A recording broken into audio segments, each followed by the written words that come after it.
Meus irmãos, estamos aqui reunidos em assembleia,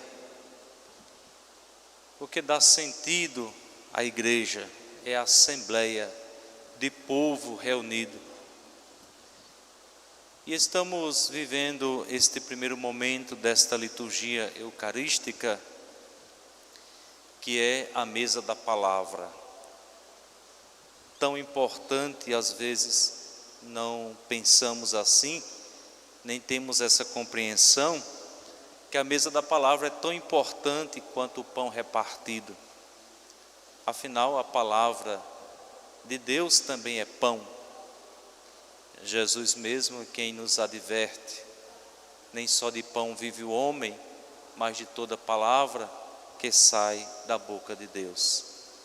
E a palavra que sai da boca de Deus é o Verbo encarnado, portanto Jesus Cristo. E nós estamos nesse momento comungando do Cristo palavra. E viver esta experiência da palavra é importante para a nossa comunidade, para as comunidades eclesiais, para as comunidades cristãs, porque a palavra de Deus sempre é, para nós, fonte de alegria, fonte de vida e de ressurreição. De alegria, vida e ressurreição.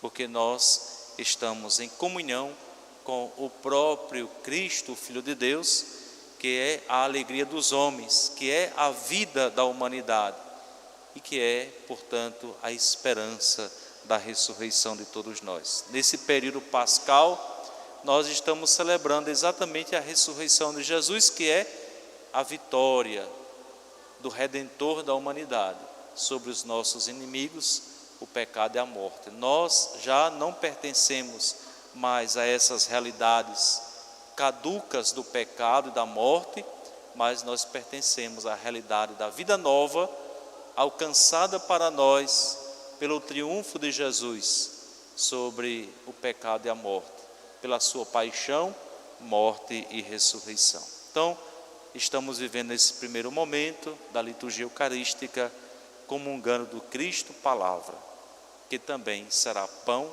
de vida eterna para todos nós. E o que traz para nós a liturgia da palavra de hoje? Em primeiro lugar, a partir de uma experiência pascal, da experiência da ressurreição, da experiência da fé no ressuscitado, as leituras trazem para nós, em primeiro lugar, um modelo ideal de comunidade.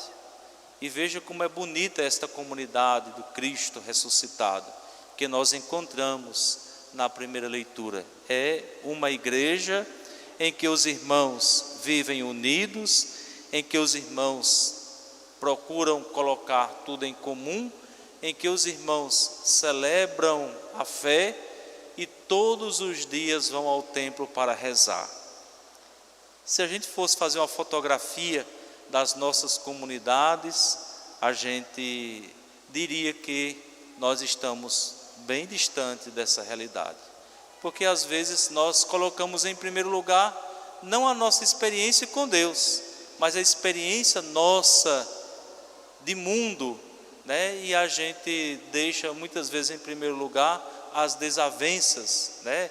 E nós nos dividimos e nós nos colocamos em grupos uns contra os outros, e aquela falação, aquela fofocaria, né? Que a gente procura, acima de tudo, denegrir a imagem dos outros, porque a gente quer se sobressair, ganhar elogios e evidência na comunidade. E muitas vezes nós só ganhamos isso à custa da miséria dos outros.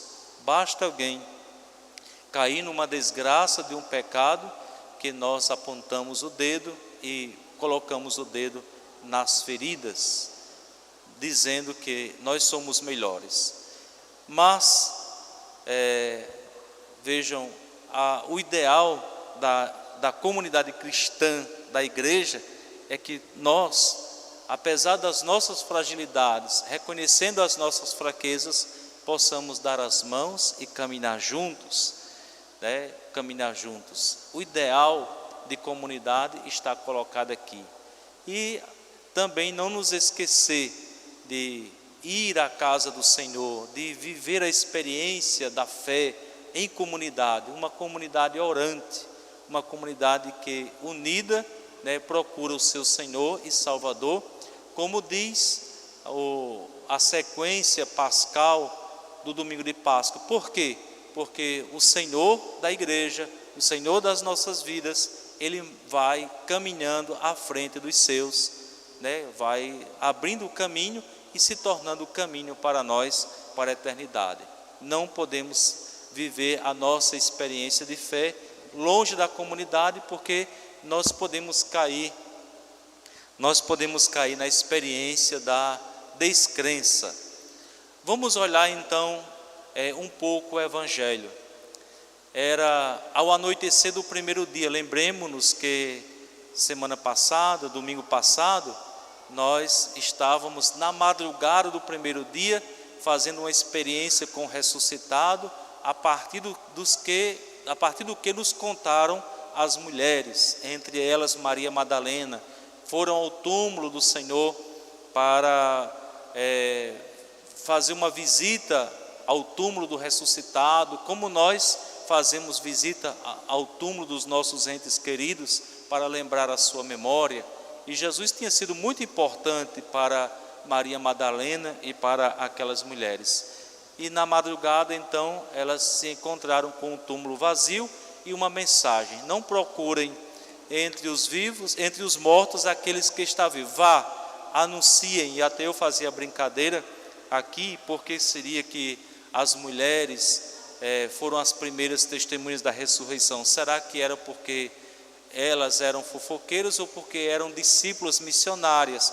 E a gente chegou à conclusão, porque elas eram discípulas missionárias. Aquilo que elas experimentaram de Jesus, inclusive a ressurreição, elas apresentaram à comunidade. Depois chegam os discípulos, os apóstolos Pedro e João, e eles confirmam o que as mulheres tinham dito. Mas hoje nós estamos ao anoitecer, porque embora o túmulo estivesse vazio, eles ainda não tinham visto o ressuscitado. E o anoitecer aqui, vem lembrar a nós uma experiência de, nós diríamos assim, de frustração.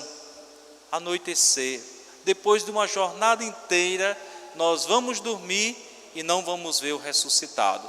Nós vamos dormir e parece que a esperança não está mais no nosso coração. Ao anoitecer, então Jesus entra naquele lugar onde eles estavam. E quando falta esperança, quando na comunidade a experiência comunitária da fé não anima mais a comunidade, ela fica intranquila, insegura, e no seu coração falta a paz.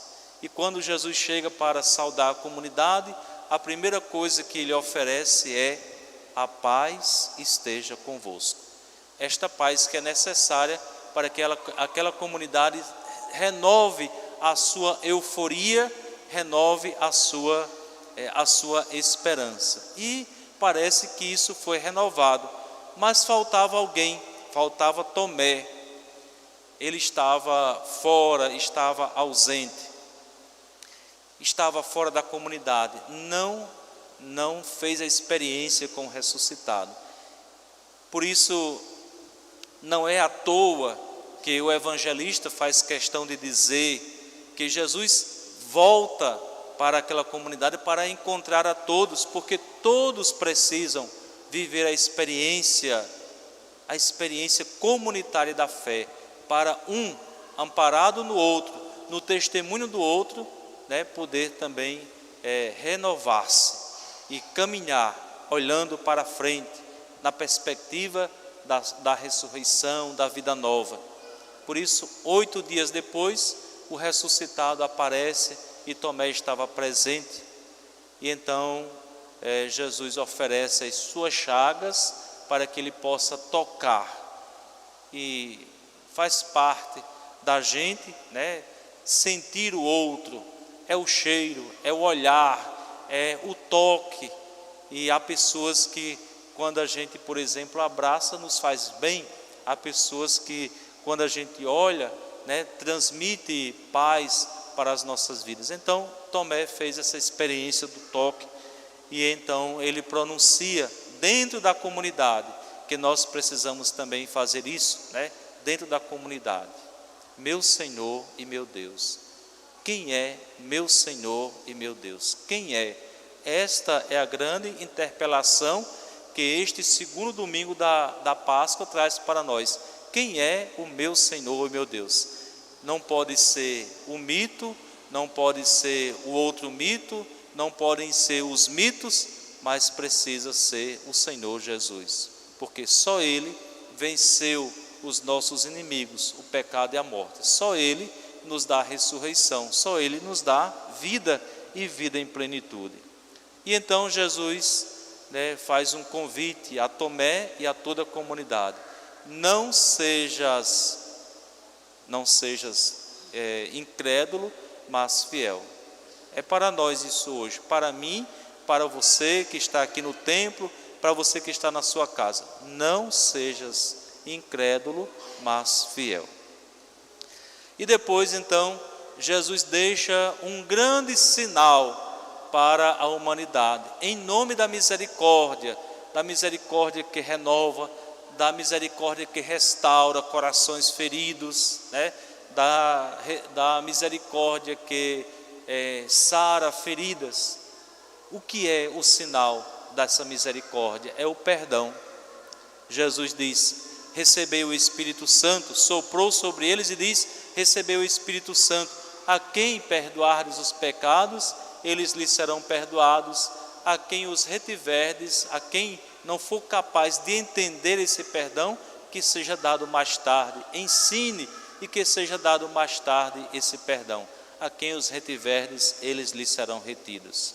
E o Papa Francisco, há poucos dias de celebrarmos a Semana Santa, na sua diocese, em Roma, o Papa Francisco fez uma questão de dizer: a mim, que sou ministro do perdão, através do sacramento da confissão, e a todos os sacerdotes, a todos os ministros do perdão: perdoem tudo, perdoem tudo, perdoem sempre, perdoem tudo e perdoem sempre. Então, não só nós que somos ministros do perdão devemos viver esta experiência, partilhar essa experiência, mas também a comunidade, porque nós somos uma comunidade de irmãos, como nós ouvimos na primeira leitura. Somos uma comunidade de irmãos. Temos diferenças? Temos. Pensamos diferente? Pensamos. Ideologicamente até nós somos, diríamos assim, distantes, mas nós temos uma fé que nos une e um batismo que nos torna todos filhos de Deus. Então, é nesta experiência de comunidade que nós precisamos aprender a superar aquela fala que eu espero que seja apenas da boca para fora: eu não vou perdoar fulano nunca. Não, nós precisamos começar a superar tudo isso, perdoando também a nós, porque muitas vezes somos feridos por nós mesmos. Então façamos essa experiência do perdão a nós para perdoar os outros. E finalmente, neste domingo da Divina Misericórdia, que foi instituído pelo Papa João Paulo II, nós ouvimos a segunda leitura. O apóstolo Pedro exaltando o nosso Deus, porque Ele é rico em misericórdia. Exaltando o nosso Deus porque Ele foi capaz de nos amar apesar das nossas fraquezas e apesar dos nossos pecados. Bendito seja Deus, Pai de nosso Senhor Jesus Cristo, em sua grande misericórdia, pela ressurreição de Jesus Cristo dentre os mortos. O que Ele nos fez? Ele nos fez renascer ou nascer de novo para uma esperança viva, para uma herança incorruptível que não se mancha nem murcha e que é reservada para nós nos céus. E como nós vamos alcançar tudo isso? Acolhendo esta misericórdia pela fé. que este segundo domingo da Páscoa que nós estamos celebrando, olhando para aquele que nos visita no entardecer ou no anoitecer, quando nós perdemos as esperanças, que Ele seja aquele que nos reanima, aquele que nos ressuscita, aquele que nos dá ânimo novo, aquele que nos faz caminhar na perspectiva da vida eterna e da vida nova. Jesus Cristo, nosso Senhor, anime as nossas comunidades, as nossas famílias, fortaleça sempre a nossa fé. Louvado seja nosso Senhor Jesus Cristo, para sempre seja